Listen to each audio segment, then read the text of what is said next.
Hello and welcome to another edition of Kayak Fishing Weekly. I'm your host, Justin Largen.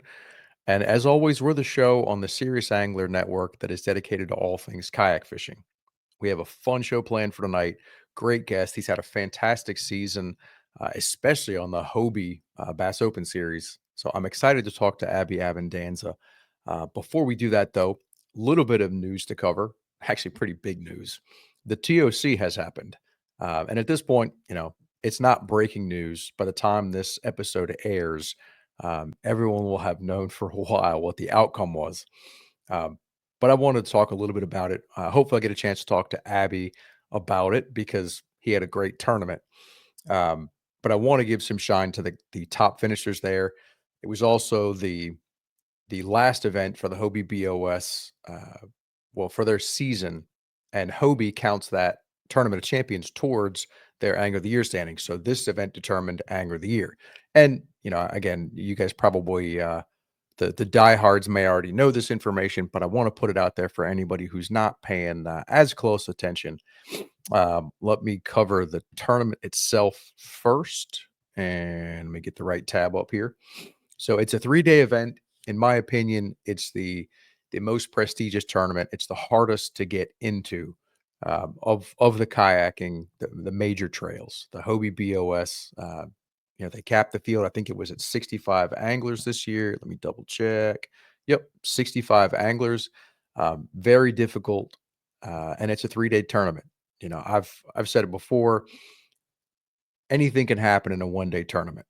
You can have a terrible practice and just kind of luck into them. 2-day tournaments, it's hard to win. It gets exponentially harder when you add that second day, and when you add a third day, you don't win a 3-day tournament by accident. And there really aren't that many 3-day tournaments in the sport. But this one, it was a lot of fun to watch. There were a bunch of cool storylines throughout the week. Event started off day one. Jody Queen busted 100 inches and had a good lead. Let's see, 100.5 inches gave him about a 3-inch lead over second. Day two, stuff shifted a little bit. Jordan Marshall had the best bag of the day, 103 inches, and things kind of shifted around. Ryan Madlowitz went into day three with a pretty good lead. He had a solid 2 days, but there were a lot of guys still in contention. Angler of the Year race, it was up for grabs. It was not determined at that point. Ewing was having a really good tournament. Russ was having a good tournament, and then the last day was really fun to watch because there were a couple guys who came down from, I want to say, in that 10 to 15 range. They had good days 1 and 2, and that being Casey Reed and Dusty Yacker. They had good tournaments to that point, but they had absolutely phenomenal final days. Dusty put up 103 and 3/4 inches, and Casey put up 104 and a quarter inches to rocket up in the standings. They both ended up in the top 10. Uh, Dusty, stormed all the way to sixth place. Casey finished up fourth. And then your top three, Ewing Minor with 278.5 inches for third place. In second was Ryan Madlowitz with 279 inches. And then Garrett Morgan, I think he snuck up on some people, but he put up 280.5 inches to take the win. It was cool to see. Excited for Garrett. Great guy. I don't know if I've told the story on here before, but the first national championship event that I fished for KBF, I actually ran into Garrett. Didn't know him, but we were staying at the same campground, doing laundry at the same time, and sitting there prepping tackle. And he gave me some advice for the bite had changed for me anyway, between practice and the first day of the tournament. He gave me some advice going to the second day. A competitor, but he helped me out, and I thought that was really cool. So I've known him a few years now. Couldn't be happier for him, and I really think he deserved this. You had a lot of guys that put up one really good day, um, but Garrett was extremely consistent. 92 inches on day one, 91 and a quarter on day two, and he hadn't submitted any fish midday. I was scrolling down through the leaderboard trying to see who was kind of still in contention, who had a realistic shot based on what they could put up potentially. And Garrett, he was in, I guess it would have been 183 1/4 inches at that point because he hadn't submitted fish. But I knew if he put up something similar to what he did the first 2 days, he would be pretty close to what the leaders had at that point. And when he did submit those fish, he stormed to the top of the leaderboard. He had 97 1/4 inches on day 3 to win by 1.5 inches. Again, in my opinion, the most difficult tournament to win, one of the most prestigious tournaments that we have. Congrats to Garrett for that win. And I guess let me shift gears, pull up the other tab here, make sure I get my info straight. Something that I didn't realize initially was that Hobie actually weights the TOC a little bit heavier than other tournaments throughout the season, which it makes sense. I don't disagree with that reasoning. I didn't realize it initially. I was thinking it was going to be weighted just like any other tournament. So it I guess it changed. I thought it was maybe a little bit closer than it was. Ewing had a great tournament. Obviously, finished third in the event because it was weighted a little bit heavier. That gave him enough to edge out Russ. Russ back to back on the Bassmaster Kayak Series. Ewan says, "Anything you can do, I can do better," and goes back to back. He's your 2023 and your 2024 Hobie BOS Angler of the Year. It was cool to watch. Russ had a great tournament. I don't remember his exact finish, but it was he made a check. I think he was 15th, I want to say. So not a bad tournament at all. And he had an absolutely superb season. I think he had a first, a second, and a third that counted towards his Angler of the Year race. Followed that up with a 15th place finish at the TOC. But again, the TOC was weighted a little heavier. Ewing edged him out. And then also shout out to third place finisher Jody Queen. No surprise there. Another fantastic angler. Another one of those guys that I've looked up to for a number of years. So that wraps up the Hobie season. The other thing I want to point out, I've talked about it on previous episodes. Bass announced that the Bassmaster Kayak Series Championship in 2025 is going to be on Lake Fork, which is awesome. I hope that I get an opportunity to fish. I'm not currently qualified, but if you're like me and not currently qualified, there are still opportunities out there. The BKS season is over, but the Bass Nation, the various states that have a Bass Kayak or Kayak Bass Nation, Bass Kayak Nation, I forget exactly how it's named, but there are still tournaments going on. I've seen a couple of posts for different ones. You can check out the Bassmaster Kayak Series Facebook page. I've seen some posted when I was, earlier in the week. I saw a few mentioned. When I looked earlier today, the only ones that I could find, Virginia has its championship. It's November 16th. So by the time this drops, that'll have already happened. So sorry for you, Virginia guys. North Carolina Bass Nation, though, has one on November 23rd. You may still have an opportunity to sign up for that one. I'm going to compete in that one. I don't know what my work situation is going to be in March, but I want to at least give myself a chance to where if I can make it, I'm qualified. So I'm going to be fishing that one on November 23rd. Check your states that are close by. You still may have a chance to qualify for the 2025 Bassmaster Kayak Series Championship, which is another awesome event. And let's see, I think that is everything that I wanted to cover up front. So it is time to get to the fun part and bring in our guest. All right, we're going to bring him in now, Mr. Abby Abondanza. Abby, thanks for joining me. Yeah, Justin, thanks for having me, man. I appreciate it. And dude, I want to get into a couple things tonight. I talked a little bit, at the onset, I guess, talked a little bit about the TOC and, some of the, frankly, you had a phenomenal year, especially towards the end of the year. But before, I don't know, I feel like I got a whole bunch of different directions I want to go.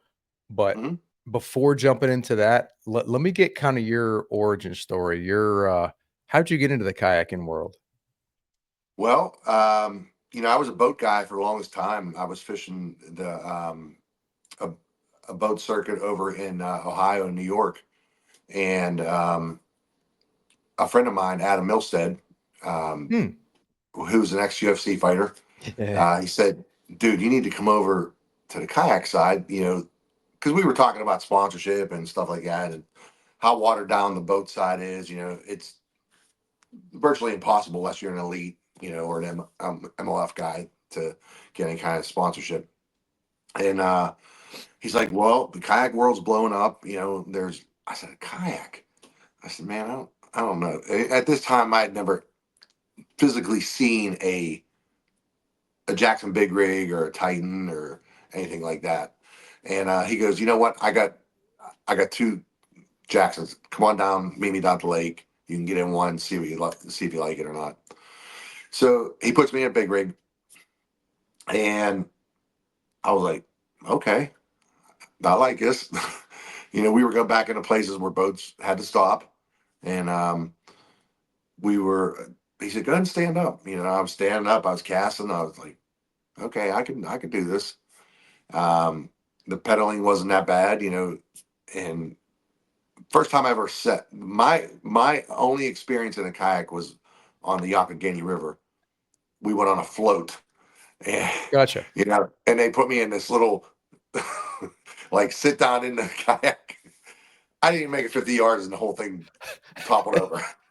Yeah, I'm you're a just too. big I'm dude. six. I'm You 6'4", 250 pounds. I'm too big to be in that kind of kayak. you tower Yeah. over me. And so I just and Adam's a big guy. He's 6'4" as well, and he's like, "Dude, if I could do it, you can do it." I said, "Yeah, but you're also like 18 years younger than me. You're a little bit more agile." And so get down there, and I fell in love. I ended up buying a Hobie a week later, and I sent him a picture, and he's like, "I knew it." He said, "I knew you were hooked." And I bought a 180 Mirage, and then a deal came about like 3 months later after I bought that. I bought it used off a guy in Ohio, and about 3 months later, a friend of ours said, "Hey, I'm going to sell my PA-14 360." I was like, "I'll take it." I actually sold the 180, made $200 on it, what I bought it for, and bought his, and so it was like almost like a wash. And I just nothing against Hobie. It was a great guy. I think it was a 2019 or something like that at the time, and they're just not for me. I'm too big. Again, I'm too big of a guy where they have that too much of that rock motion on it for me, and I wasn't used to being agile, like having to worry about leaning or I flipped that thing 3 times. You Um, flipped a PA. I flipped the PA 3 times, twice in the Damn. Susquehanna. Yeah, Oh. I went Well, over the I can falls. see there. It's not hard to flip anything on that river. Yeah, it was Yee. that particular Adam was with me, and we went down over Matango Falls, and I made it through the whole way through and get down the end, and this one swell just come over the top from my hatch and literally just turned my kayak sideways, and Ah. that was it. I lost. I can't tell you how many rods. I lost like 6 or 7 rods. I lost my net, and we just had a heck of a time getting it because the water was moving fast. Um, so I knew I had to get out of that kayak because that had been the third time I flipped it, and so I ended up getting in a Titan Mm. and signing on with Native, and someone from Z-Man introduced me to Tyler over Native, and he said, "Hey, this guy will be a great fit for your." He's a big guy. He'll be a good spokesperson for what you're doing with your bigger guy kind of thing with the Titans. And it was just leaps and bounds about what I was in. I could stand up, I could move around without having to worry. Um, and then that led to actually being asked to be a part of help design the new Titan X. And Ooh. so for a tournament guy, that's basically what that was geared towards a lot. And there's a lot of cool features on that kayak, and still one of my favorite kayaks ever, that I've been in. And but We've I am got going one at to sorry, I was gonna say we got one at work, and it's a beast. it. It I It don't think you is. can car top that one. No, you can't. Even lifting it from trailer to trailer is a pain. I and, believe and it. so I had to actually put um, I actually had to put that in the back of my truck, on my deck system in the back of my truck, Okay. and drive to Texas, to Fort Worth, to get my Fish Texas trailer. Okay, Ah, for Caddo. So I nice. picked up my new trailer with them, and I started working with Fish Texas Trailers, and he's like, "Hey, I can have it ready before Caddo. It'd be perfect. I'll make you a T-bar, you know, since you have a deck system, I'll make you a T-bar that'll go up and fit your kayak." Well, it took me, my buddy who played for the Bengals, he played tight end for the Bengals, and his son that's 6'4" to get this thing up to the back of my side. And he looked at me, and he fishes the MLF Toyota series in the boat side, and he goes, "Dude," he goes, "You lug this thing around?" I said, "No." This thing goes on a trailer. I launch it like a boat. He goes, "Yeah, this thing's a boat." Yeah, And it it's really not is. that thing's not going in the places like, Drew Gregory likes to take his. It's a You different know type of what? kayaking. Surprisingly, that thing drifts pretty well for how big it is. Even Oh, with that me as in it. far as the draft? Yeah, Gotcha. as far as the draft goes, like it's like it'll drift through, like I can, if I just drift. When I mean drift, I mean no motor or anything. Put my motor up and just drifting through a section. I could drift in probably 3 inches of water, 4 inches of water. Dang. It's pretty impressive how skinny I can get with that boat. And Okay. so, and especially on a Susky, I'm going with the current. I just push forward on my foot steering, and my motor lifts, and I can just drift through a section, that's pretty skinny. Um, but it's pretty impressive how big that boat is, and some of the places I've had it, and how maneuvering. And we could talk about that, like TOC and Caddo, like around those cypress trees. Yeah, yeah. Well, And shoot, yeah, let's shift gears and yeah, talk. I I'm hesitant to say it's a breakout year because you've got a whole sling of a whole slew of sponsors. You've had a bunch of great finishes. You're one of the guys that's, been one of the top names in the sport, as long as I've been doing it. But this year was pretty special. I'm looking at hardware. Is all that hardware from 24 uh, behind you? this Or is at least from on stuff on the shelf? this is from 23, but Okay. the rest of it's from 24. Um, I have some other stuff from 23, but regional stuff. But um, last year was so. Let me just back up like a year and a half. So my first year getting into this, I this is my uh, okay. This was the third TOC I made, so this is my third year fishing national stuff, and I really put a lot of pressure on myself. A lot of pressure on myself. I'm very This year competitive. more than last year's or past years? No, no. So that's what I'm getting at. Like, Mm, so in 2022, I cut one check. I come in fifth at Susquehanna my first year doing the national stuff. That was the only check I cut. I was close a couple times on the cut line, but um, I, lo- I, I'm really competitive. So, I played ball growing up, and I, I played ball in college, and just it's in me. I have to get that competitive out of me. gotcha.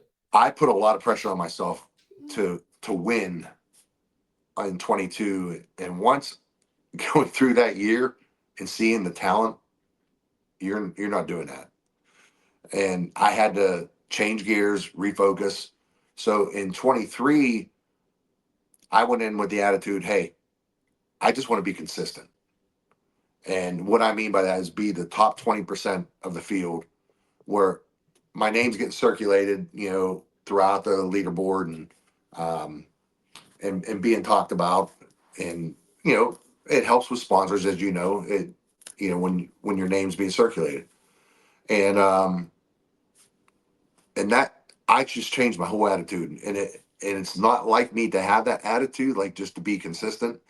But I realized real quick after you get your ass handed to you the first year by these guys, and another thing that you appreciate, I am a finesse fisherman at heart. And I know you're very finessey too. I Um, Some of my best successes have been that way. But yeah, I'd say I'm weird. I like to power fish, but I feel like sometimes I do better when I pick up the spinning rod. yeah. So you know, I was known going into this as a smallie guy. I have Erie, I have Susquehanna, I have a lot of places around me have smallies. So I was really good with the Ned. That doesn't work.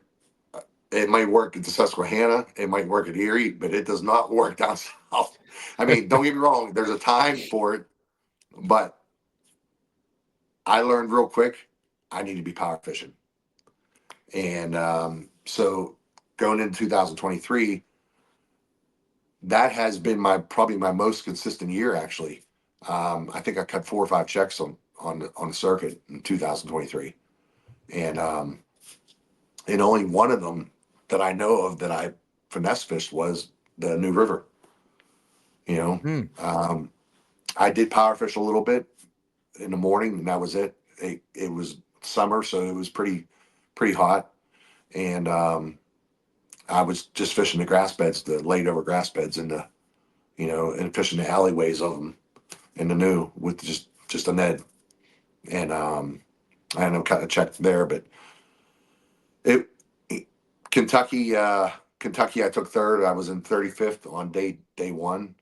Uh, Thursday night, Lambert called me because I was staying with Lambert and Dylan and all them, and it was like 7 o'clock at night. He's like, "Dude, where you at?" I was like, "Listen, I just found a big school smallies." I said, "I'll be home in a little. I'll be back in a little bit because they want to go out to eat." I said, "I'll meet you there. Just go." And John Klein and I, we both caught like 90, almost 95 inches in smallies, Good and Lord, on Kentucky Lake. on Kentucky Lake, and it was just like one after the other, and I was like, "Do we leave or I want to see if they're going to eat a couple different things, I just don't want to." I was catching them on a swim bait, and then um, that all changed on. So day one, it got real windy, 17-mile-an-hour winds. We were just fishing this one area. It was 150 yards wide along this front where the marina came out this way, and there was a cove here, and it just created like this 4 foot to 8 foot gradual drop, and they were pushing bait up on this flat and up on this drop, and so day one they were there. I was checking them every hour. They would just not eat because of the boat traffic and coming in the marina, and then 17-mile-an-hour winds hitting the face of that. They would just not. I mean, I was watching them on live scope everywhere. It was breaking my heart because I knew it was the bigger fish. I could see them. They were doing the same thing as they were doing on Thursday, and they were just not eating. So I went into the marina and caught like 80 inches or something like that in the marina in largemouth. And That's not a bad bag for the way no, Kentucky's but fished. but there were some guys catching them on. There were some guys catching them, and on day one.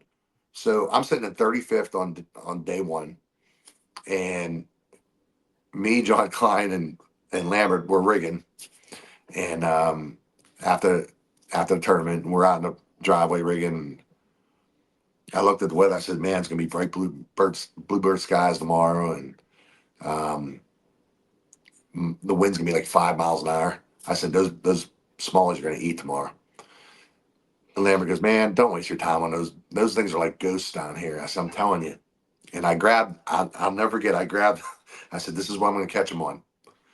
I said, when it's bright, sunny, they love purple. And for all you smallmouth guys out there.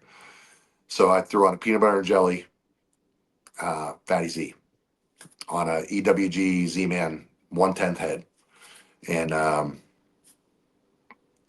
we roll up onto this flat, um, like the first half hour, 45 minutes. And I had a swim bait on because that's we were catching one mostly on the night on that Thursday night. So I had a beer run minnows on. The color's called beer run. And first cast caught an 18 and a half. I was like, oh my God, they're here. Okay, so we're good. So I just rolled up onto the flat and I get a little bit further and now I see them all. They're all chasing bait and I'm like, oh my God, it's just like setting up like the other night. John didn't do that well the first day. He only caught 4 fish. He said, look, I'm gonna let you have this. He said, since I'm kind of out of it, he said, I'm gonna go over here and I'll just stay back. So I stayed on this flat and I started throwing. They quit eating that swim bait. I didn't catch another fish on the swim bait whatsoever. And so I was a little bit puzzled. So I grabbed that Fatty Z, threw it out. First cast, I threw it out there. I remember I reached down to grab something. I look up, my line's clear over here. So they were hitting it so hard and running it, and what they were just running with it. So what that told me is they're fighting over it. You know, when smallies do that, they're fighting over it. They're trying to grab it out of each other's mouth. And he come rolling over. John comes rolling over. He's like, dude, you know you're in second place, right? I was like, what? I said, there's no way I'm in second place. And I'm asking, I said, did he post? Did he post? Did he post? Because I knew it caught him the day before.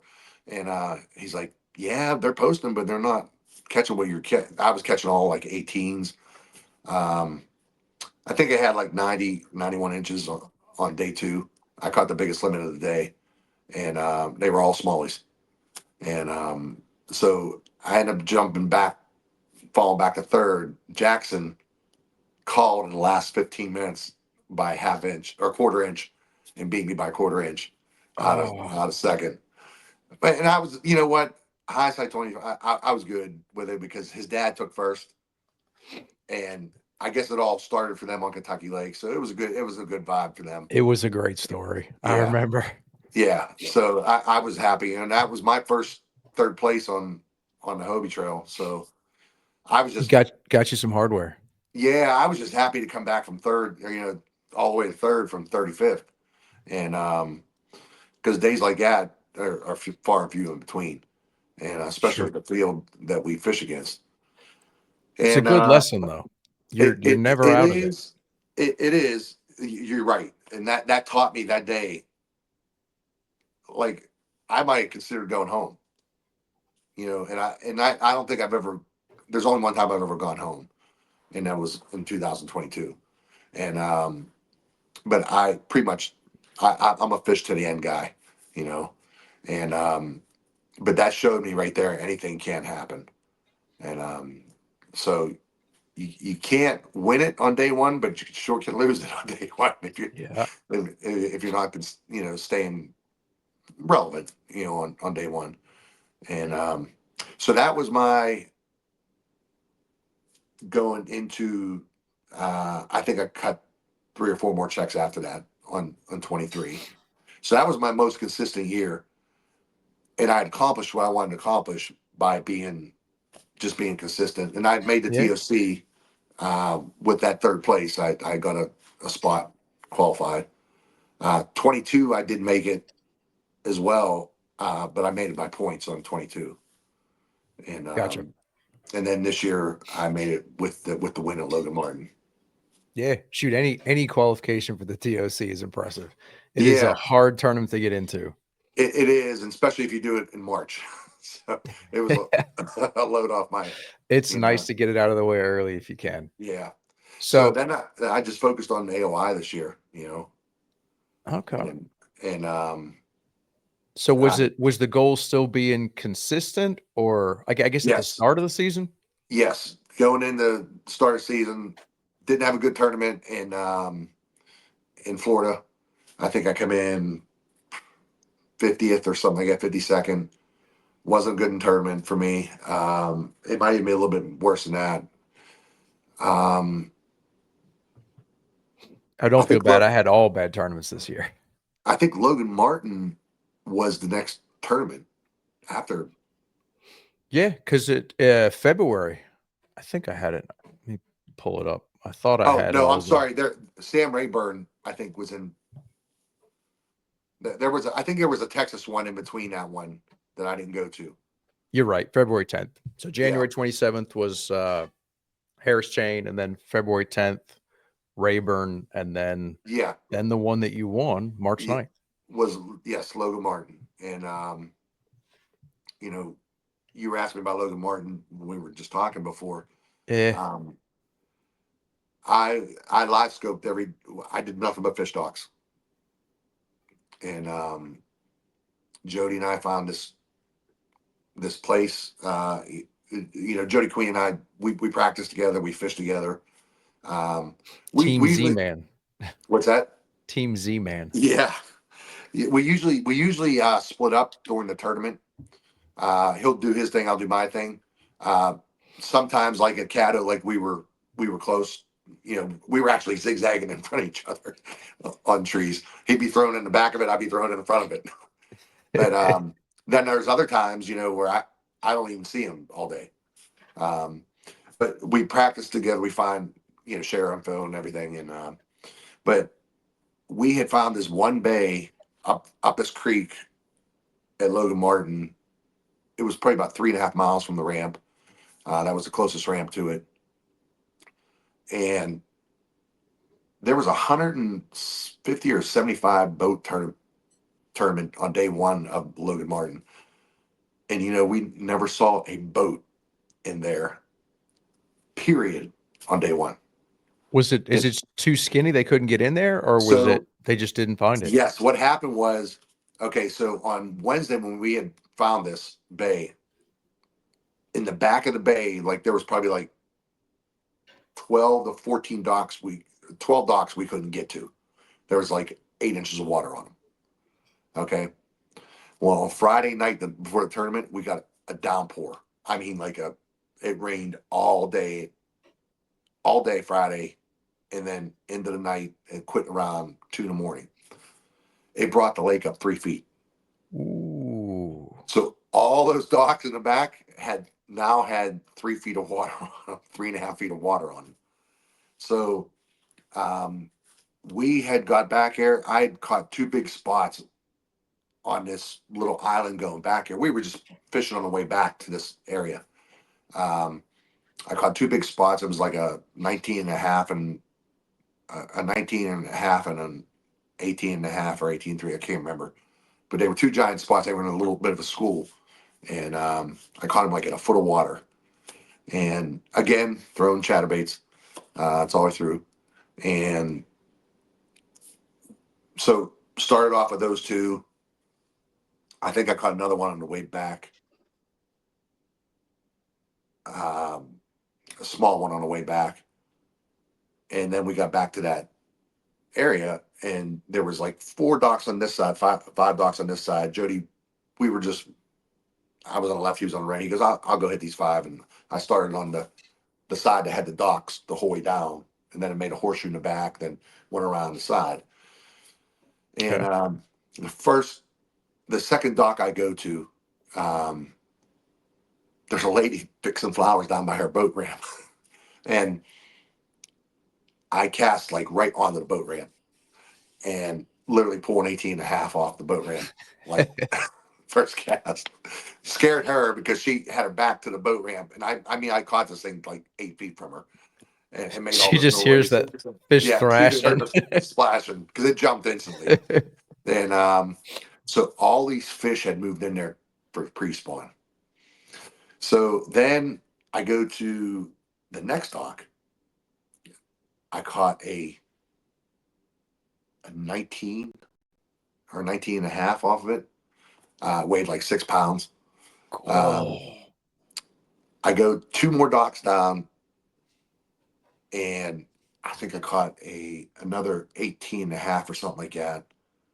I had like 92 inches or something like that, 92 and a half on day one. I can't remember. Yeah, you smoked Um, them. I looked at it earlier. I think it was like 92 the first day and 93 the second, something like that. no, yeah, I think I had 93 and a half. Oh, I might have 95 and a half on day two. 93 and a half or 95 and a half. I can't remember. But, um, but it was funny because I looked at Jody. Jody had come over finally and started fishing by me on those docks. And I started scoping them in.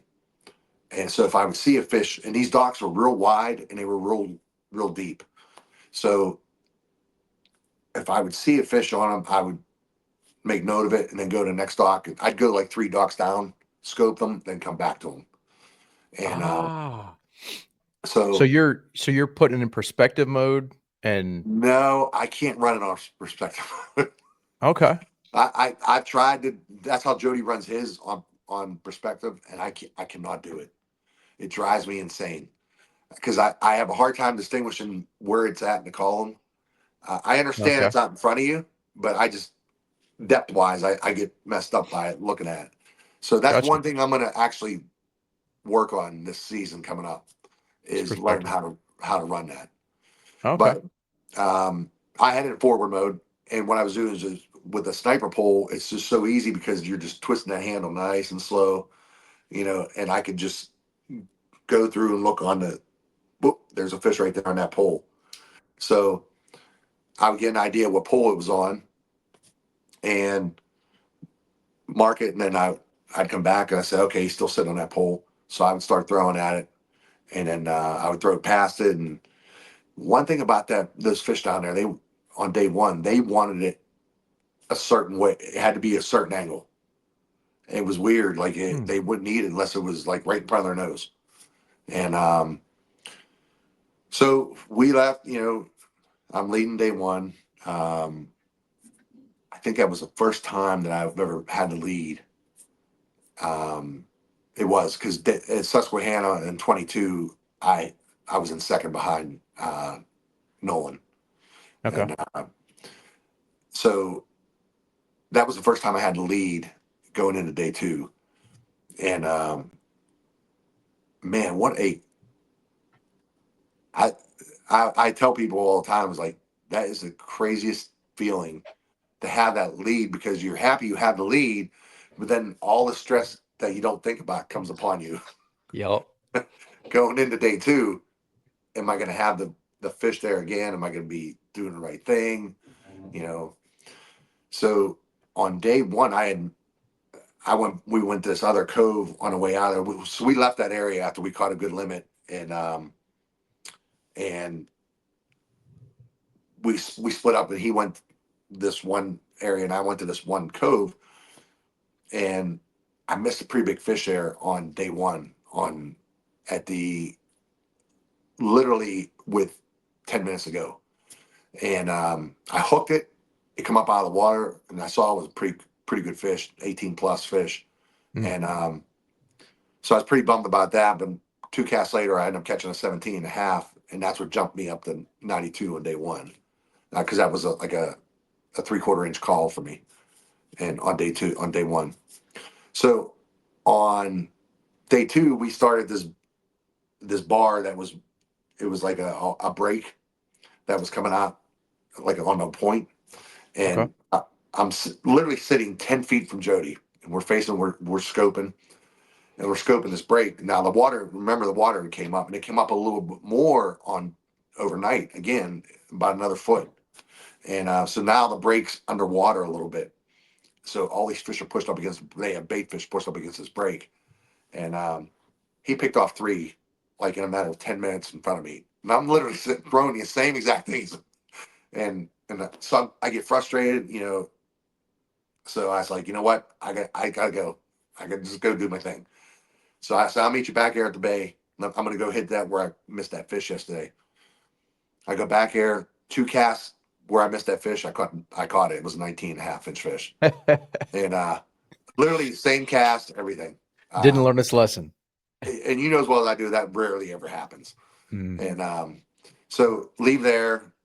I end up catching 2 more small fish, and then I meet up with him. We go back to the bay, and we get back to the bay, and this time he starts with me on the left side, and I said, "Hey, you take these 3, 4 docks. I'll jump down, 4 or 5 docks, whatever." I go down. The first dock I go to, I catch a 6.5 pounder off. it, it was insane. Um, I think it was 20 inches. I can't remember how the sequence went, but go to the next dock after that. I think I caught like a 14.5 inch fish that finished out my limit, and then I jumped 2 docks down, and there's a lady standing up, and there must have been a lady thing like that was like for me because she's standing in her boat ramp like it goes up to the house, and she's, "How you doing? You guys in the tournament?" I said, "Yeah," and so we're talking. And I skip under this dock, and the very first cast, and I feel boom, and I was like, "Well, that was weird." I felt like a bite, but skip back under again, the same place, boom. I was like, "Okay, that was really weird." But now I remember watching this. It was funny because I remember watching this document about spawning bass and what the female does before the male comes in and makes the nest. She'll get in under there and literally kill everything. She doesn't want any bluegills, anything around that area before the male comes in to make the nest. So she'll go in there and get rid of everything. So what they do is they stun the fish. They ram them and basically like stun them. Then they turn around and eat them. Well, that's what this fish was doing. And now it made sense to me because that 6.5 pounder did it to me. I missed that 6.5 pounder the first cast. I skipped under there, and he did the same thing. I felt the same thing. It was like I could feel the chatterbait like moving, and Yeah. they didn't grab onto it. There's just like a knock, like I ran into something, and but it was like a real quick. And then it came back into line, like retrieve, and so I skip under there a third time, and I end up I just wanted real fast, and I just killed it, and it ate it like that was a 20 and a half or 23/4 inch fish, 21 and 3/4 inch fish, and she's screaming, she's got enough. She watched the whole thing, and so there's this kid. Now I'm back where that horseshoe is, and there's a kid on this dock over here, and it's the only guy we've ever seen back there. Okay, he's in a kayak. Um, and Jody politely told him, say, "Hey, Abby has the lead, and I'm like in the top 10 right now. And if you don't mind, we'd like to have this area." Because he asked me, he goes, "Are you in contention for a check?" He's like, "Nah." He said, "I'm in like 50th or something, like 60th." He goes, "If you don't mind, we found this and would like." Well, he goes, "Well, I'll stay out of your way." Well, he goes down and fishes all these ducks Oh down in front of gosh. us. And I still don't know who it was to this day. But so he's watching me land this fish, and he's on his dock for like a half an hour. I was like, there has to be a fish in there he's trying to catch. And so I go on to the next dock. I go out around to the next dock, and I take it back. It was the same dock. I go around the other side of the dock because the dock was real wide. That lady, same dock, and catch a 17.5 inch fish on the other side. So Almost 40 inches off the same dock with two yeah, fish. but that fish did the same thing to me twice. Like that, I felt it, and I was like, "What the heck?" So it was like a seven. I think it was 17 3/4, and it was pretty fat. It was a female, and so this guy leaves. Okay, so I hit these other 3 4 docks in the back here, and I caught a couple small ones that didn't help me, and then I get over to that dock where he was. I said, "Oh, I'm gonna fish." It was a real long dock that came out like a long walkway, and then it had a deck on it. It was probably like 45 feet wide and probably like 30 feet deep. It was just huge. And so I'm in front of it, and I skip right down the middle. There's like this long, and the poles are like spaced out like 6 feet, Okay. and they're big. They're big poles. Every dock had the same kind of like structure. And so I skipped down this lane that's about 6 feet wide, and there's those big poles down each side. I skip the whole way back through, and I get halfway back out, and I feel that. I was like, okay. So now it's registered to me. He knew this fish was under here. He must have had this fish hit it, And I don't know what he was fishing with, but bring him back again, does the same thing. Bring him back again, does the same thing. And so I said, okay. So I slip around the side. Now I have the same kind of, it's 6 foot wide, but it's lengthwise of the dock. It's widthwise. So I skip the Gotcha. whole way out the other side, like 35 feet, bring it back, and it eats it this time. I knew where she was, and that's the fish that ended my day. It was a 19 and a half inch fish that weighed about 5.5, 6 pounds. And that's when I knew, because that pushed me up to, I think it was 100 and, what I have, 185 or something Is like a that. lot. You Yeah. ended the tournament. I had it up. Give me a I think I sec. had 9 inches on second place. It Something like was, that. yeah, you were 185 and a half. Yeah. And then second, Joe Joe McElroy. McElroy had 177. Yeah. So you were 8? Is that 8? Yeah. It Am I was doing the like eight or math nine right? inches. Yeah. It's a lot And for a kayak tournament. well, I knew Joe had limited as far, pretty much as far as he could go, because he didn't have a good day one. Mm. So, and he had caught, I think he had caught like 90 some inches on day two. So I knew for him to pass me up, that probably wasn't going to happen. The only one I had to worry about was Trey Leach, because Trey was behind me on day one, only by an inch and a half out, or an inch out. And Mm. so I'm looking on the leaderboard, and I'm like, okay, well, Trey posted fish. He has like 77 inches, but he hasn't posted for a while. And I'm like, I don't know if he's holding fish, or, because I remember seeing him. I saw him at dinner that night, out at the restaurant, and he said he didn't have some good service where he was in the river. He was up in the river. And so I was just like, but I felt at that point there, I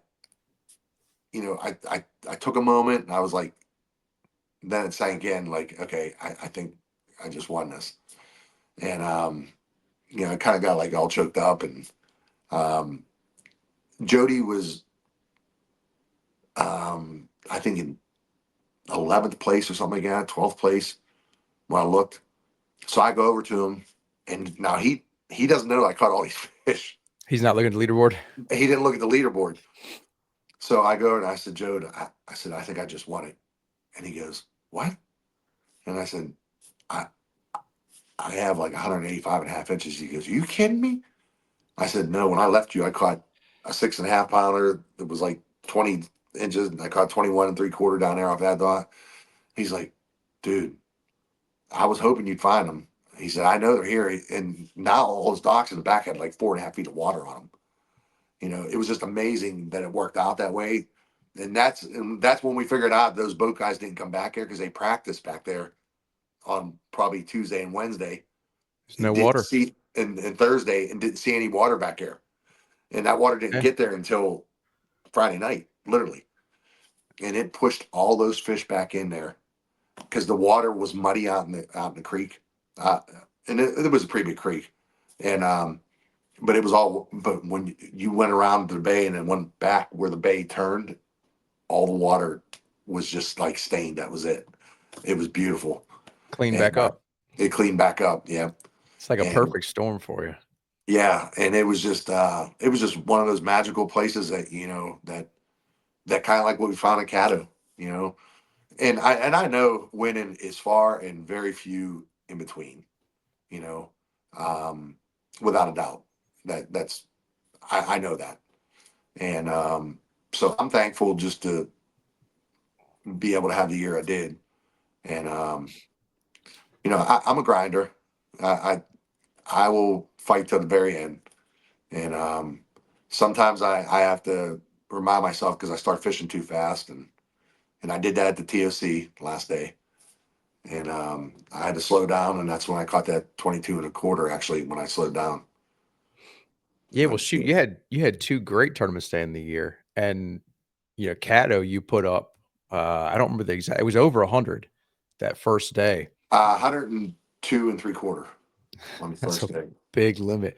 We were talking before, I've still never put up 100 inches. I've hit 99 and 3 quarters, but I've never hit 100. It I don't even think I've even been close. I think the closest I've had was like 96 or something like that. Still a And fantastic day.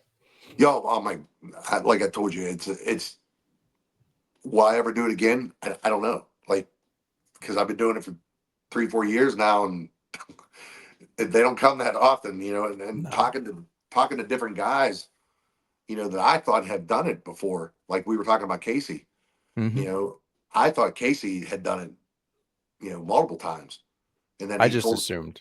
yeah, same with Jordan Marshall. He's he's beat us, or he's beat me at the Virginia, like, monthly tournaments. He puts up 108, 110, 112 every Yeah, month. I yeah, guess I just assumed it was, that yeah, he's done it multiple times, not. yeah. It's crazy that Yeah, and you mentioned Jordan, that was another one that I same for me. I was like, "How is," like, as many times as he's won or been close, it's like, how has he not hit that 100 do inch mark? you know that he's never won a Hobie Really? or He's got Bassmaster? no. Multiple second, multiple thirds.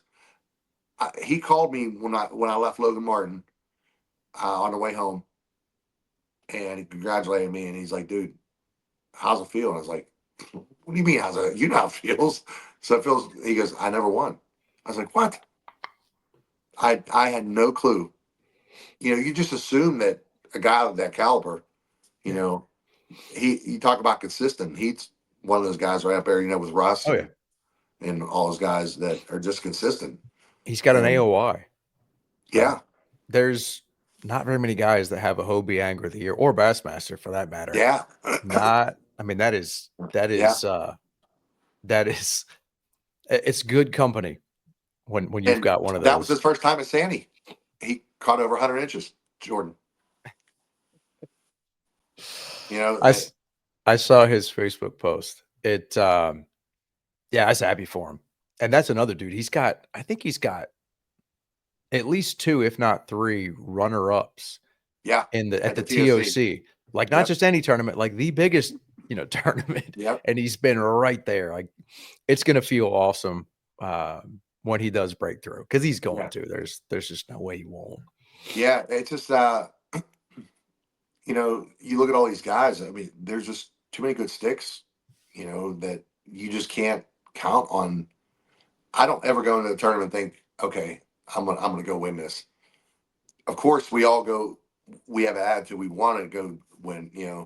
But we all know in reality, you got to have two. It's hard to put 2 days together, let alone 3 days. Yeah. You know, and anything can happen in 3 days. I we just learned that. you Mhm. know, and so for me, it's just I'm just thankful that I had the year I did, and I've been blessed to do a lot of things that I wanted to accomplish, and um, winning was one of them this year. Yeah, I wanted to try to win at least one this year, and I was able to do that early, and that did take a lot of pressure off me throughout the year to do that. And then angle of the year, I man, again, it's so hard because so many good guys. Yeah. You really got to be you really got to be up there in the top 10 3 times in order to Even and have a chance.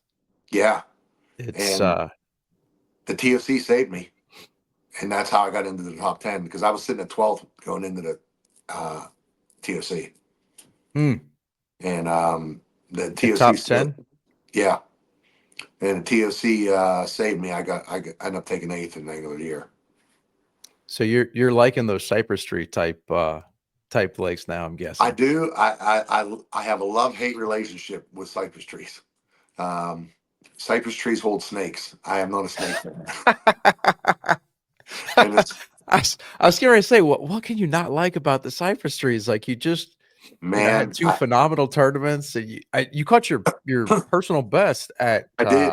at the TOC, right? 24. Yeah, I caught a 24 in practice. What day was that? Monday. Jody and I, at the actual area we fished, there was one tree, and I mean, it was out there by itself, way out in the lake by itself. I said, I'm going to go around here and hit this real quick. And I skipped behind it. I was coming at it from the side, so I skipped behind it first. Then I skipped in front of it. And when I skipped in front of it, there was one piece of like big grass sticking up that I didn't see was underwater a little bit. And I got stuck on it and I just popped it. When I popped it off, all I seen was this giant mouth come up and grab it. Oh, And I had no net. I didn't have my net with me. it's And just practice. yeah, this is practice. And it was pretty phenomenal. So the comical thing that happened there was, so I get this fish I finally get this fish where I can land it. It dives under my front of my kayak. So I'm taking my rod and I'm going out around. I'm standing up. I'm trying to get it out around my front of my boat. And so Jody's about 150 yards away, and I yell for him, and it's like, I think I just caught my PB. Come on over, take a picture. And he goes, "Good job, nice fish." Well, he didn't He's know how not big coming. he didn't know how big the fish was. So I said, "Joe, get over here." I said, "I need you to take a picture." So he comes over. He goes, "Is it a good one?" And I'm literally lifting. I'm putting it on the Bubba scale. I have my Bubba scale with me, and I'm literally picking it up to put it on a scale. And he goes, "Holy shit!" And he goes, "You didn't tell me it was that big." I said, "Well, actually, I did, but you didn't hear me." You were. And So, what was the weight on that one? yeah, 811. 811. Yeah. Yeah, you're a PA guy, right? Yep. Yeah, there's not too many 811 swimming right up there, I don't think. There's not. There is not. That's a heck of a fish anywhere, though. Yeah, actually, our state record's 11 too. Dang. Yeah, So didn't you have the big fish for the TOC? I did. I caught another Different 24 fish, inch. though. Yeah. Another one. uh, um, and honestly, that tournament, that was the turning point for me, was that fish. Um, so on day one, I had lost two giants in the morning. One, a 21 plus, easy. They both handcuffed me at the boat. Again, eating it. They were doing it in practice on the one day. The last day we practiced, actually, on Tuesday, they were eating it at the boat. I'm like, what is with these fish eating these chatterbaits right at the boat? And it come up like both of them were within 2.5, 3 feet. And, I fish casting rods, and the chattergrass rod is 7.4. Well, I was I was throwing to my right, and I'm got the rod here, and the fish eats it and runs this way. So now I got to bring this rod and try to bring it back. Well, by the time I get the rod around, it spit it out. So two giant fish I lost in the morning. I ended up having like 82 and a quarter on day one. And so I was in 28th place on day one. And, I knew, Jody's like, "Hey, listen, it's 3 days. It's a whole different ball game." I said, "Oh, It no, is. I'm not discouraged." I said, I'm good. I said, I like to at least caught one of those fish that at least put me closer to the higher 80s, um, to shorten that gap a little bit. And then he had a great day one. He caught 100.5 inches on day one. And that was the tournament there. We split up. We didn't see each other all day, uh, except for day three. We saw each other or day two, we saw each other for half an hour. That was Hmm. it. And so I left him on day two and went to this area where on day one I had called two fish in the last 15 minutes of the tournament. I caught 5 fish in the last 15 minutes of the tournament, and just in this one area. And we had caught some decent fish there during practice. Jody and I, we were actually filming with Z-Man. Z-Man came out on Monday and on Tuesday and did a segment with Chatterbait fishing with us, and we had caught some decent fish in there. So on day 2, I go back over this area, and now it's like 1:30. I skip in between these 2 trees, bring it out, and probably about 8 feet from the boat, all I see is a giant swirl, like a big topwater bite. Because like when you're bringing I fish a 3/8 ounce chatterbait, and so when you're bringing it back and you're getting closer to the boat, it starts to rise. Yeah. Well, this thing eats up like a topwater, and I thought it was a mudfish. So I'm like, oh God. So it goes away from me. So I just lean into the rod, and I got it hooked pretty good. Well, then it comes back around and it jumps on me. And I see it was a bass. And I'm like, oh my God. So I hurry up and grab the net, and I get a couple more turns on the reel, and I guide this fish into the net. I could barely lift the net up, get in the boat, and I'm just sitting there and like, oh my God, this is a giant. I knew it was a 23 plus. And so get it on the board. It was 24 inches. Uh, I got my Bubba scale out and weighed it. It was 713. Um, to catch 224-inch in a same week is pretty rare. Yeah. And so that right there was the turning point for me. That jumped me up. That was a 9.5-inch call. Because I had like a 14-inch fish, and it was it was just like a game changer. Yeah. Now that was my 4th fish though, and it was 145. And Ooh. so literally, I let this fish. I did a quick video. I let this fish go. Steve Fields comes rolling around the edge. Oh no. I was like, dude, I said, I just literally released a 24-inch fish. He goes, shut up. I said, I kid you not. He looks at the leaderboard. He goes, oh my God, you did. And he goes, well, how many fish do you have? I said, 4. He goes, I'm not leaving you until you catch your 5th fish. So it was like a little pond inside of the cypress trees. Mhm. And he was with me about 8 minutes, and I caught my last fish. It was a 17.5-inch fish.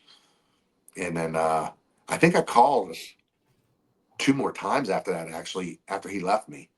On those same trees I called on day 1. There was just current pushing around these trees on the outer edge. Just a little bit of current from the wind. And they weren't big fish. I think they were 16s. And I called, and then that took me up to 95 inches on day 1 or day 2. So now I'm feeling pretty good. I still think I Yeah. was in, I forget what place I was in. On Well, uh, I'm looking, your day 2 limit was the 4th biggest. yeah, Uh, because that's the day Jordan caught 103. yep. Yep. And then Adam Shepard had 98.5, and Yep, Brian Nelly had 95.25. yep. And then day 3, You smashed them again. yeah, I mean that was the only day that I had my limit by 9:30, 10 o'clock, something like that. I had my limit. Um, I was calling by 9:30, 9:45. Um, I had a Teams meeting for I have a consulting business, and I had a Teams meeting with one of my clients at 10 o'clock. So I had my During the tournament. during the tournament, I had my Dude. earbuds in, video off, I'm muted. I'm just listening. I get 5 minutes in. It was like 5 after 10. The meeting started at 10, and I skipped in between these 3 trees, and I I caught a 19.5-inch fish. Uh, but prior to that, those same group of trees I told you about that I was catching these fish on at the end of the day, I go around the end and there's a little bit of current pushing around from the wind. I go around the end and there's one little single tree. And usually I wasn't catching fish on a smaller tree. They were pretty big trees that I was catching fish on. Okay. But there's this one tree that's about that big around, and it was by itself out away from the other trees, right on that bend where the current was pushing around. So I skip up to it and just nonchalantly just skip up there and start reeling in, and my rod tip just goes, phew, and I knew instantly it was a big fish. It ended up being an old warrior. I don't know if you saw the pictures of it. It was pretty rough shape, but it was still over a 5 pound fish, and it was 23 inches. And Dude, 3 over 23. yeah, It's so awesome. Awesome so tournament. I go to those trees I was telling you about that I kept catching these fish on at the end of the day, and there's one little cluster, it's like four bigger trees, and they're like real clustered together. I skip up underneath the branch and catch a 20, and I'm like, okay, this is getting good. Right after that is when I called and caught. Now I had my limit, and I called and I caught that 19 and a half.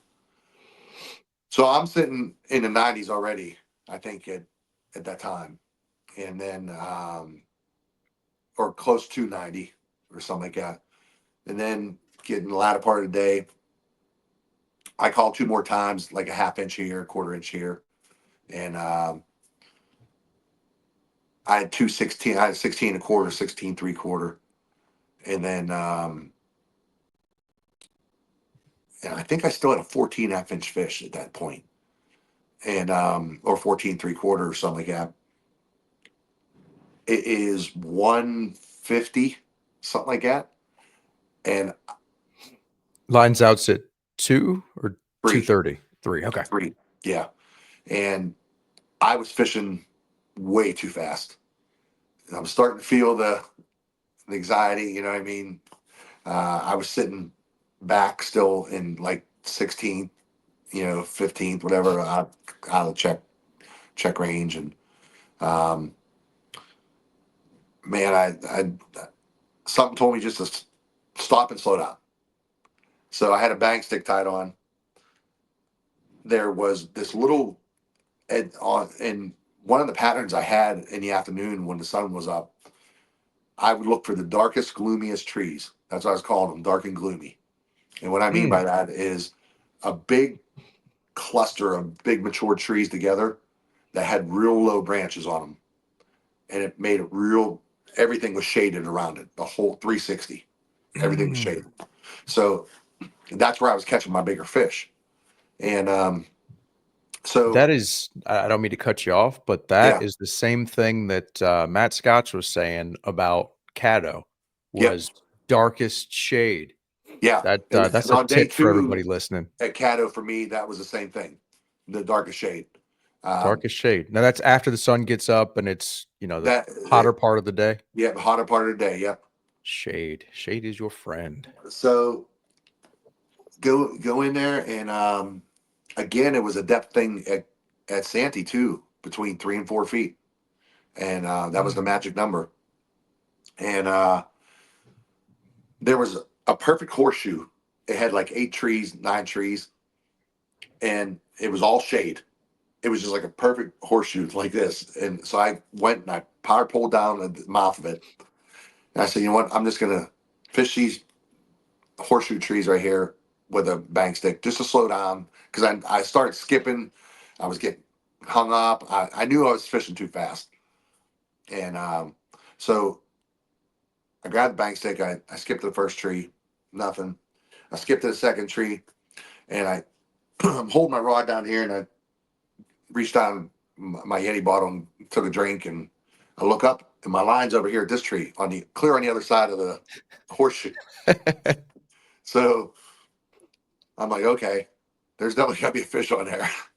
So I'm trying to find it, and I got a spinning reel now, and I'm going slow, and the line's getting a little tighter, and then I feel the pull, so I set the hook on it, and I set the hook, and this thing come up out of the water, and my stomach dropped because I knew it was. I saw it was a giant, and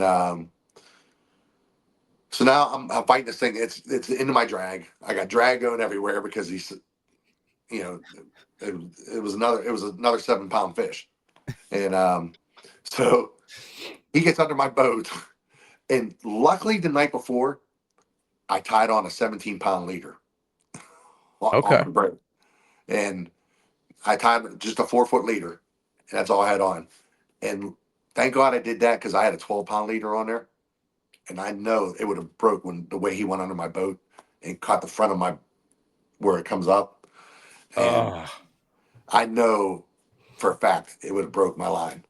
And I got him out around the other side and got him in the net. And I sat there for a second. I'm like, that didn't just happen. I didn't catch a fish all week on on a on a bank stick, on a mag fatty, nothing. Again, for 3 days I fished. I mean, my arm was hanging by day three. all moving baits the whole All time. just chatterbait, And nothing just but a chat. something tells you you slow down, pick up the bang stick and put Yeah, up another giant. I had it on my boat all 3 days. Never threw it, and there was no reason to. I was catching, but at that point there was a lull there, about an hour and a half lull. I didn't catch a fish. So, and I was panicking, it was getting close to the end, and I was like, okay, I need to slow down. So I'm just going to take 5 minutes here and slow down. Well, catch that 22 and a quarter, measured it on the board, weighed it. It was 7-1. And I sat there for a second and I was like, Jesus, I said, what just happened? Now I'm at 274 and a half. Jody and I are tied at 274 and a half, but I have him. I was in seventh. That moved me up like 8 places, 9 places, and I had him because I had the 24-inch fish. You got the tie break. Yeah, I Biggest had the bass in the tiebreaker. tournament. So uh, I run into him the last 15 minutes of the tournament in this area where I'm at, and he's like, "How you doing?" I was like, "Well, you and I are tied." He's like, "What?" I was like, "I just caught 22 and a quarter." He's like, are you serious?" He said, "I said, dude, I kid you not." He goes, "Where?" I said, "You're looking at." I caught all 4 of those fish, 20 to 24 inches. There was 4 of them within a 75-yard ring That's uh, crazy. in 2 days. That is crazy. And so knowing him, I said, "What's your smallest fish?" He's at 15 and a quarter. And I was like, I know he's going to call because he's like me. He's a grinder. I had a Yeah. 16 and a quarter to call, I think. And he did. He called it by half inch. And so it moved him up and bumped me back. I think Dusty called too, so that um, put me in ninth then, which I was ecstatic, being in 28th on the first day. Yeah. And but literally that 24-inch fish was literally the turning point for me in the tournament. Um, Not just because it was the biggest bass, just because it changed my whole day. Um, when you have a 9-inch call or 9.5-inch call, whatever it was, move you up that that takes you right up when it's that tight. It takes you right up to the leaderboard. So that really Confidence helped. boost, like everything's It, going good it, at that point. your serotonin, everything's Oh feeling yeah. good. You can you do know, no wrong at that yeah, point. your adrenaline and it does. It makes you fish more accurately. It makes you fish, and you know as well as fishing around Cypress Street, you better have your casting game on. Mm. Because I don't think I hardly threw a regular cast. Pretty much 90% of my casts were skips. You know, under trees, behind trees, past trees. You know, and and it was the green pumpkin. Actually, right here. Ooh, I was gonna ask that actually. That Is is that that is the tungsten Evo.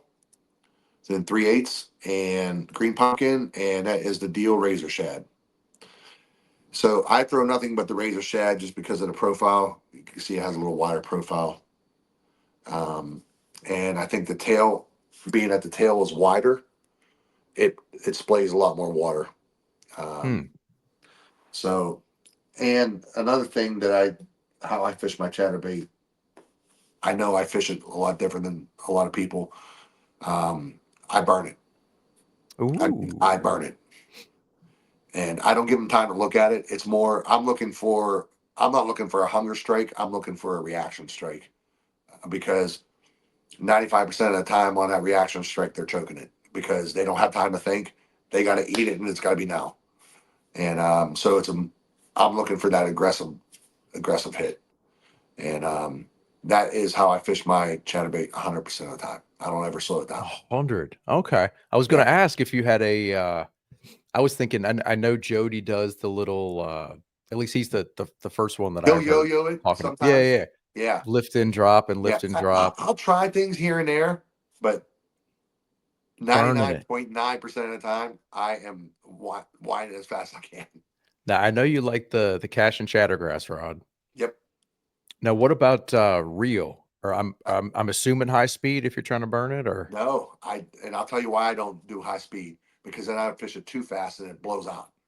ah, So my natural instinct is I'm just so set in my ways of working it fast. I use a Shimano DC Corrado, and the reason I like the Corrado is I could skip using a regular reel, but when you're around cypress trees and everything and docks, and I like having that Corrado to help minimize backlashes or anything. You hit a okay, dock, you hit a tree, you're not blowing up instantly. And but I use a 7-4, and I just burn it. So I'm probably okay, reeling it like what a 8-5 or even a 9-1 probably is. But if I would use that, my natural thing is if you watch my videos, you see how fast I wind. yeah, Um, it's coming back. it's coming back pretty quick. Yeah. And when I tell people that, they're like, really? And then I've actually shown a couple friends like out on the lake, and they're seeing how fast I'm winding it, and then I'm catching fish in front of them. And I was like, wow, you really are moving that. I was like, yeah, I'm not looking for a hungry fish. I'm looking for an aggressive fish that wants it that out of its area. Because a lot of times bass are very territorial. They're not. It's not a hunger strike most of the time. It's an aggression. They want to get that fish out of that area, and so that's the strike I'm looking for. And Okay, and you said 3/8 ounce, so you pretty much stay with that all the time. I I fish at 100% of the time, 3/8. Okay. Yeah, What about the other? Because I know Z-Man's got a bunch of different chatterbait variations. yeah, and I've I love the regular Evo. The regular Evo. The tungsten. I'll tell you why I started fishing the tungsten right away is because it has been on the market. So a uh, lot of guys couldn't get them real quick. Because they were selling out so fast. So those fish have never heard that before. I know you can get the Japan jackhammers that are tungsten, mhm. but they're not. They're only like 64% tungsten. The Evos are 97 or 98% tungsten. So it is a completely when you fish them, you will right off the bat, as soon as you start winding, you'll notice a difference. You feel the vibration. It's a harder knock, it's a tighter vibration, and as soon as you start reeling, you feel the difference. Okay. And I just think those fish, it's a new sound to them. So why not take I advantage of it and throw it? That's what we threw at Caddo, Jody and I. You know, last year when that I think it was last year when the Evo came out. At least that's when I got my hands on some, and I intentionally threw that because like the same rationale. I was like, well, everybody throws a jackhammer.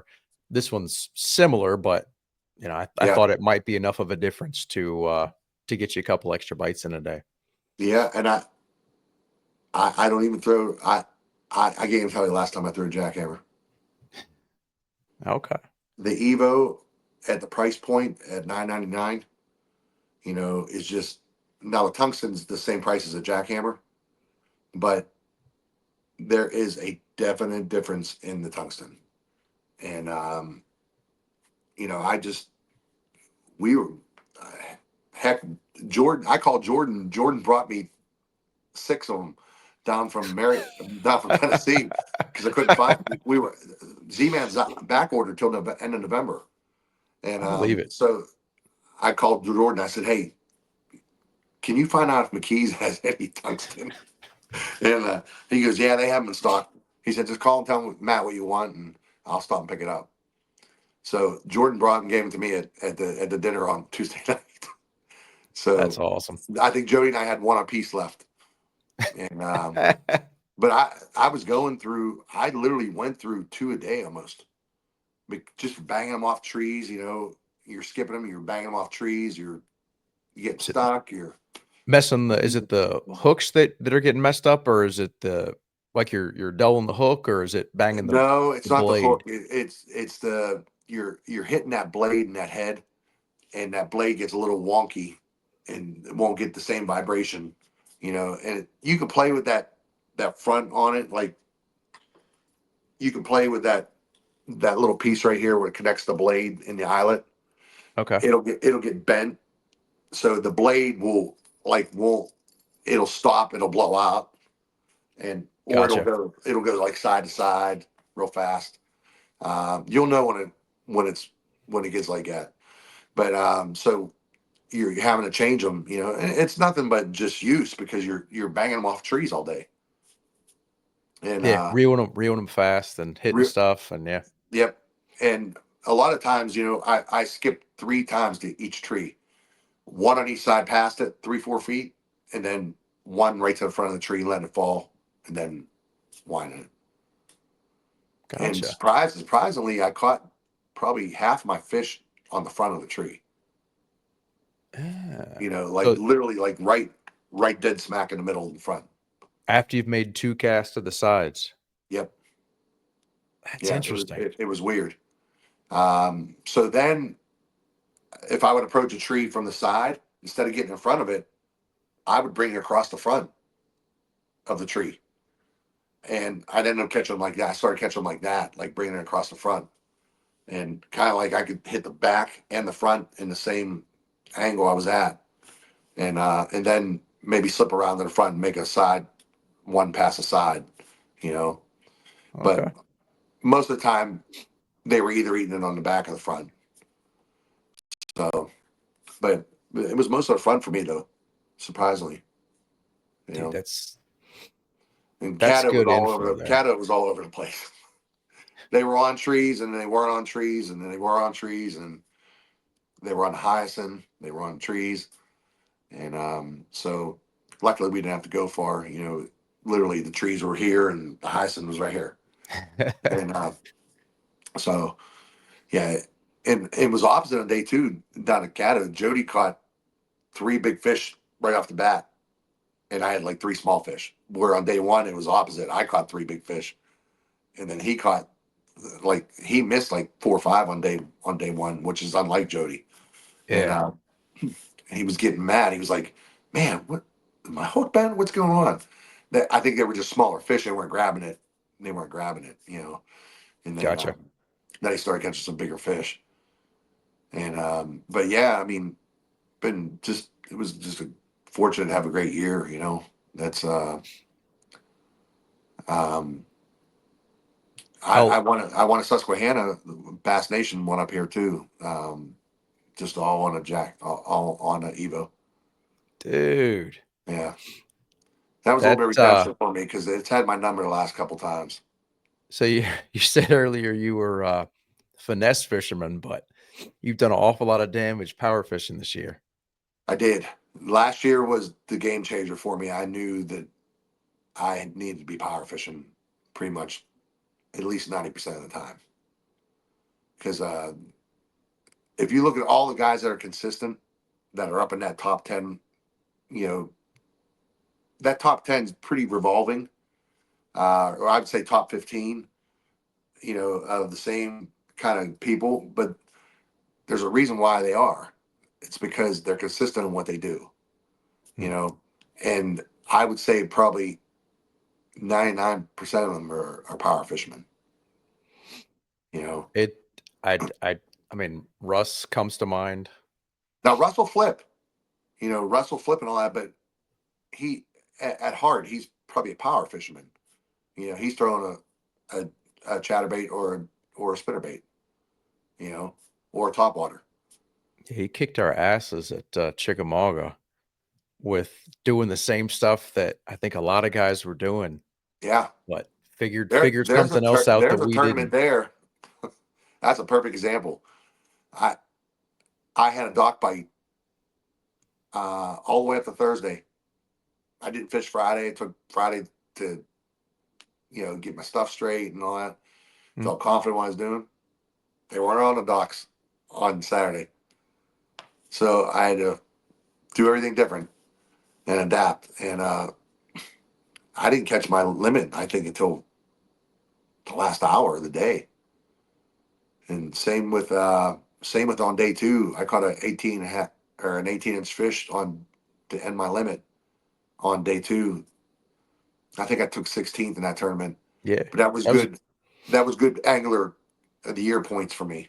Oh You yeah, know, and but that was a grind. Man, was that a grind? I at yeah. 1:30 I had three fish. I still I remember. had 3 fish at 3. Yeah, I mean, at 1:30 I literally had three fish, and I was still like hovering around 20th place, 21st place. I was like, I'm looking like, did anybody post? Like, what's going on? Like, how do I have three fish and still up there? It was just a tough day. Yeah. And again, Jody smashed them there, Mhm. on day two. Um, but that wind picked up really. I don't know if you remember that storm that come through. Yep. Got soaked. That last hour. See, I didn't get rained on until after the tournament was over on the way back. I ended up being 4 miles away from the ramp. I Okay. literally went 2 miles to get two fish. That's how long it took me to get two fish. And that last hour I saw that wind pick up, and when that wind picks up, I go straight to the bank and I power fish the chatterbait, and I parallel the bank and I go, and I'm looking for like little points that come out and they're pushing current around them, and I end up catching my fourth fish, and my fifth fish was that 18-inch, and but man, that was a grind for me, and I had like 94 inches in practice on docks. It was crazy. Oh, you thought you were gonna crush everybody. And it just disappeared. I don't know what happened. They were not under docks whatsoever for me. None of my Yeah, docks. I wish I knew what happened. I only had a day to practice. I didn't figure much out in practice. I just kinda winged it during the tournament and had a decent first day and couldn't even get 5 the second. It was It was tough. frustrating, Yeah, it was very tough. frustrating. Um, Jody and I found a big school smallmouth scoping, and I caught one. It was like the first one I caught off. It was 17 3/4. I was like, okay. We didn't catch another fish out of that hole. There was probably about 11 fish there, 12 fish. We didn't catch another one off of it.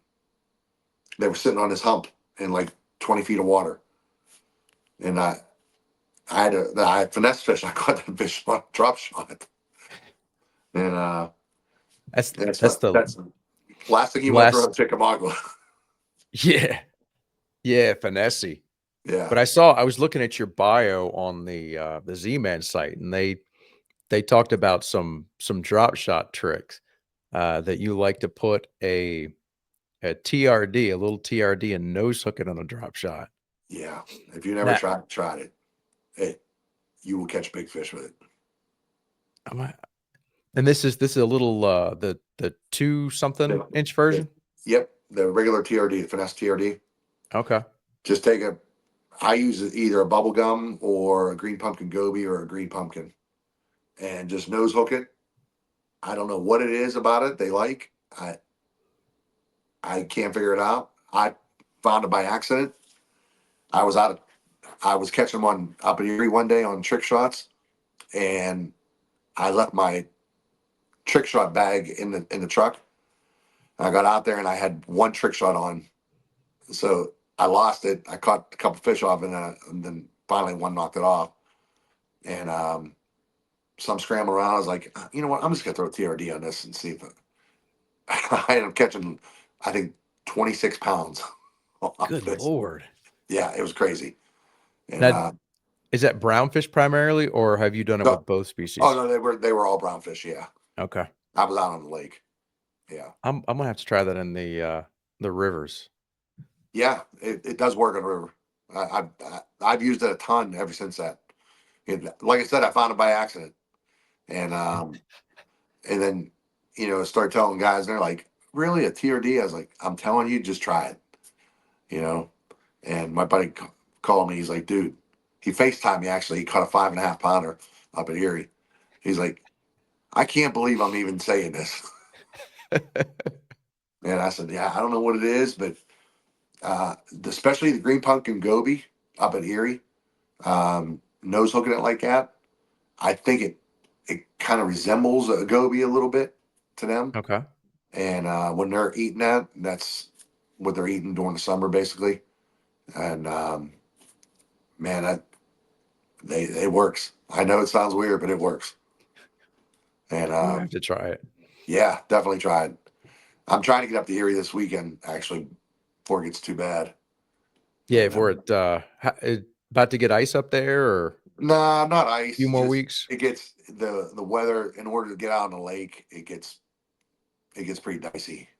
Gotcha. Too Now much wind. my buddy's a guide up there, so I'll go out with him when it gets really dicey. I'll go out. He has a deep V. Okay. Then he has a Ranger 22-foot deep V. I'll go out with him, you know, on his off days, and we'll go out and fun fish. But I won't go out there. I've been in 3 4 footers out there on the kayak, but that's pretty pretty dicey. Little sketchy. Not necessarily There, worth the risk. there's times I couldn't even go back through the chute to go back into the bay.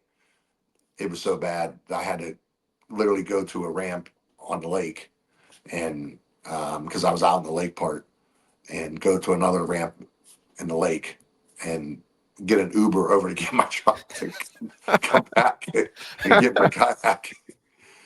But yeah, it gets like the ocean there. Dang. Yeah, I've seen 20 footer smack off bluff walls up there. It Damn. it gets that bad up there. If that Yeah, wind I'm comes not. out of the north, it is very very bad. Jeez, that's not kayak friendly. No, you got to pick and choose your days out there. Um, you're going to be in 2 footers pretty much no matter what, but you got to watch. I'm comfortable in threes out there, especially in my kayak and the Titan. But this next year I'm going to the Bonafide. I'm going to the Ooh. XTR. Okay. So I'm excited about that. Now Native and Bonafide are the same company, so Big uh, adventure. they said, hey, if you want to go over to the XTR, you're welcome to. And I was like, let's do it. So I'm going to carry my Titan and my XTR with me, That's awesome. and each will have you know, its purpose. So That's awesome. looking forward to it. But thank you so much for having me on. I appreciate it. Yeah, I appreciate the time, and I'll give you the floor if you want to thank a sponsor or plug a product or talk about social media, wherever. The floor is yours. Yeah, I mean, obviously Z-Man, they're such a huge staple in what I do. Cashin, Sniper Marine. Man, I didn't use it at Caddo that much. I didn't use it at all. When I'm power fishing like that around trees, I don't even bother putting it on because I'm afraid I'm going to break it. Break my live scope because getting hung up Yeah. around those trees and all that.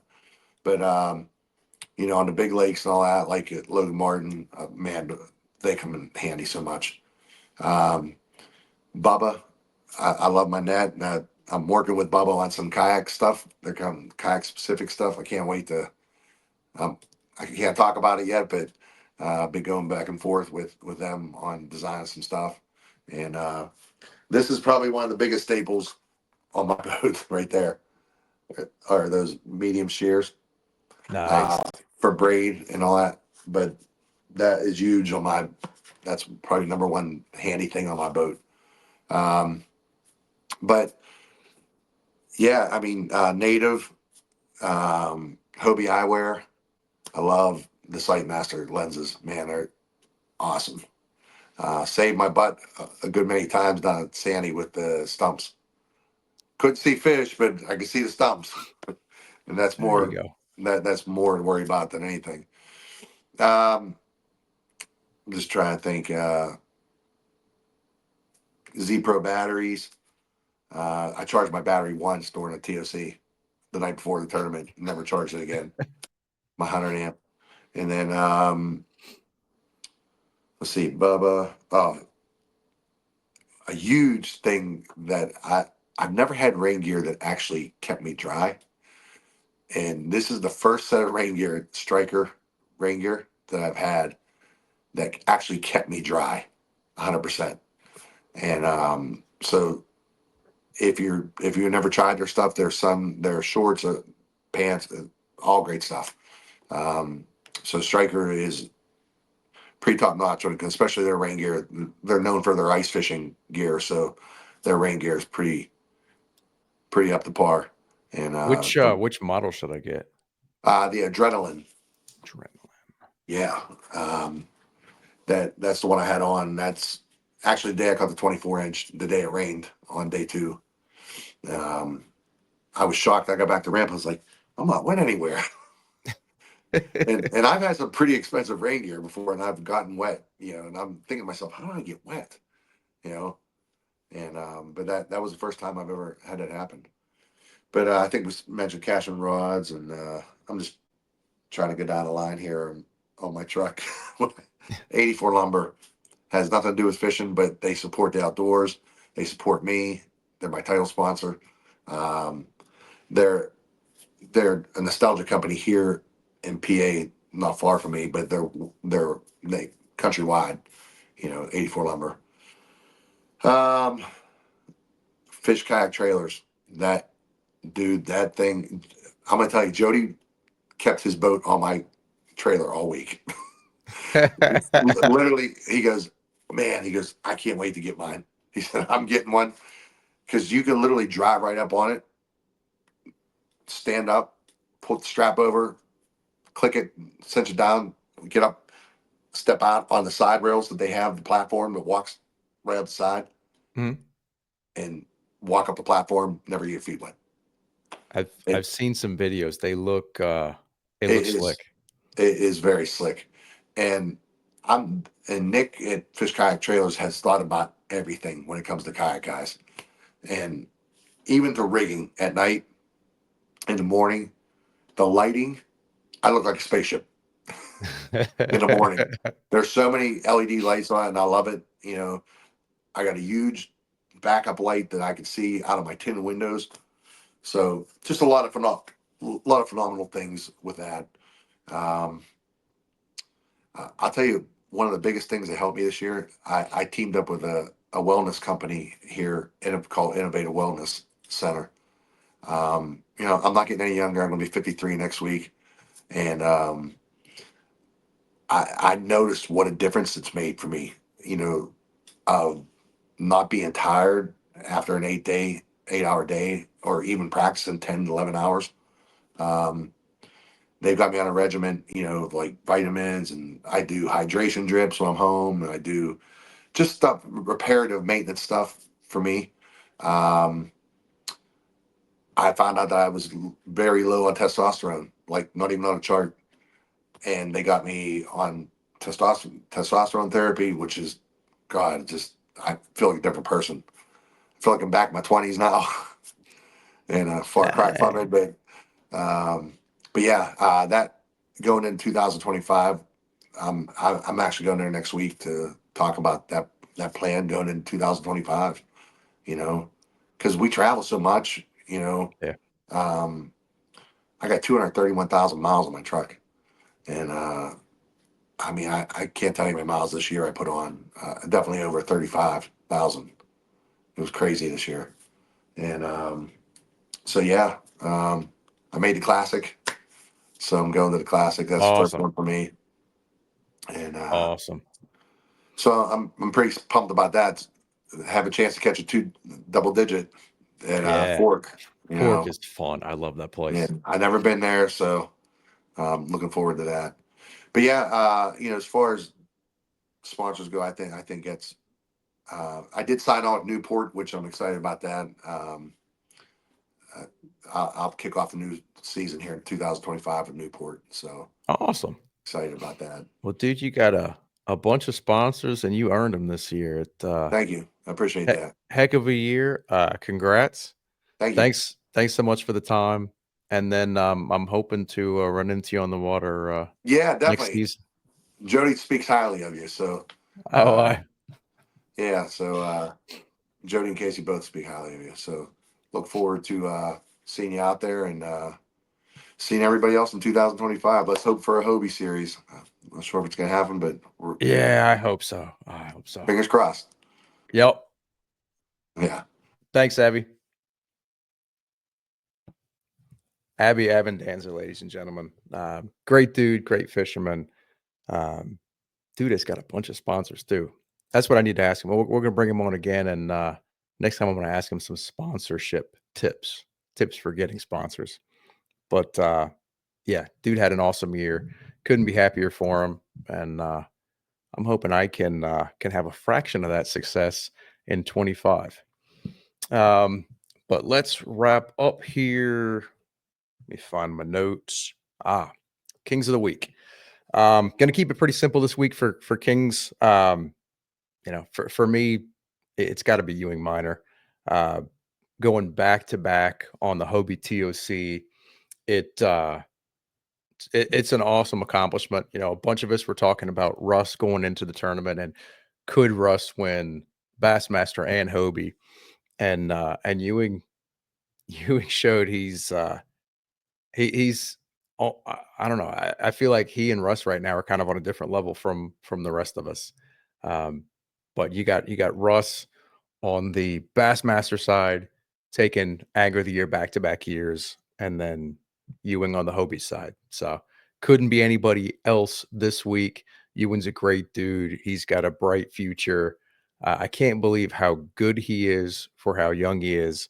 But congrats, Ewing. You're our king of the week. All right. That is going to bring us to our final segment, Yakking on a Budget. And I mentioned it last week. I'll say it again. I'm running a little low on ideas or budget saving tips when it comes to kayak fishing. So if you've got ideas, something that you think would benefit the rest of the kayak fishing community, shoot them my way. You can drop me a line on Instagram at Justin__Largen. Um, but yeah, I'm happy to take tips from you guys because I'm running out of them. And I've toyed a little bit with the idea of sort of shifting gears, making it more of a tip segment more broadly. But I have one that sort of fits the bill of a budget fishing tip for this week. I was able to come up with one, and it's I got to give Todd Castledine props for this one. It kind of originated with a video that he did. I don't know. It's a while back, but he was talking about knots and knot strength. What's the best knot to tie? And essentially, my words, not his, the best knot is the knot that you can tie effectively. So a knot, even if you put it up on one of those strength tests with a weight in some sort of lab environment, sure, they run tests, and one knot may be a little bit stronger than another knot. You can look at, there's a bunch of videos out on YouTube where you can see various breaking strength of different knots. Um, and the content creators will tell you, okay, this knot's better than this knot. This one's number 3. This one's number 4. Well, if the knot is not tied correctly, then it's basically it's a moot point. So what I'm gonna say is work on knots. The tip is work on your knots. It doesn't cost you anything to work on knots. Get some cheap mono and just work on whatever knots you like, even if they're not the strongest knot. If you can tie it effectively and tie it well, it's better than what would theoretically be a stronger knot that is not tied well. So work on your knots. Doesn't cost you anything. Um, and yeah, I'll give you an example. Improve clinch. I don't really hear many guys talk about the improved clinch knot. I've been tying that knot since I was like 12 or 13. So I'm very comfortable with it. I can pretty much do that knot in the dark. I use it for, it's probably the one that I do more than anything. I will tie a snell for punching. I'll throw a Palomar the rest of the time with braid. The rest of the time, if I've got mono, if I've got fluorocarbon, it's pretty much always an improved clinch knot. And I know that there's some other knots that may be better, something like a San Diego Jam, maybe a Palomar. There's other knots that will probably win a lab test over that improved clinch, but I know that I can tie that knot right every time.